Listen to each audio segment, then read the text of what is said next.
Au Canada, l'immigration est un domaine partagé. Le gouvernement fédéral fixe de nombreuses politiques, mais ce sont les provinces qui supportent une grande partie des conséquences réelles: logement, infrastructures, éducation et services de santé. Ces derniers mois, cette tension s'est ravivée de façon plus marquée, en particulier en Colombie-Britannique. Le Premier ministre de la Colombie-Britannique, David Eby, a été un critique virulent de la manière dont le programme des travailleurs étrangers temporaires, ou PTET, est utilisé. Il a dénoncé des entreprises qui détournent le programme, par exemple en embauchant des postes de gestion avec des permis temporaires, et a exigé d'importantes réformes. Au début de septembre 2025, EBI a explicitement appelé à annuler ou à modifier en profondeur de grandes parties du PTET, affirmant que celui-ci exerce une pression excessive sur le logement, les soins de santé et le marché du travail.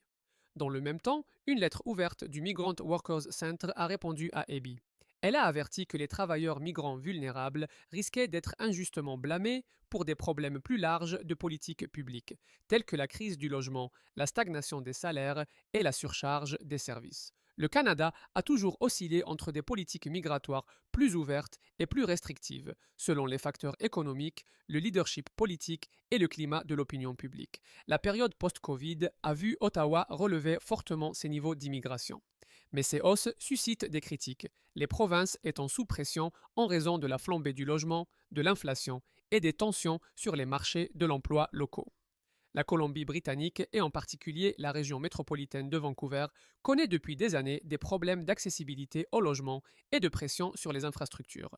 Ces enjeux sont devenus des préoccupations politiques majeures et influencent directement les demandes provinciales en matière de politique d'immigration fédérale. Les demandeurs et les employeurs doivent s'attendre à ce que les changements de politique varient davantage selon les provinces. Ce qui est accepté facilement en Ontario pourrait être beaucoup plus limité en Colombie-Britannique.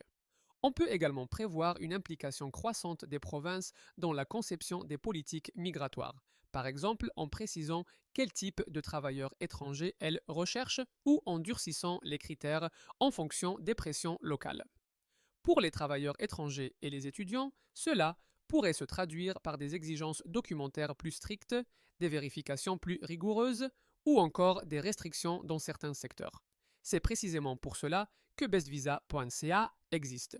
Lorsque les politiques changent et que l'avenir devient incertain, il est essentiel d'avoir un accompagnement fiable, et cela signifie travailler uniquement avec des professionnels agréés.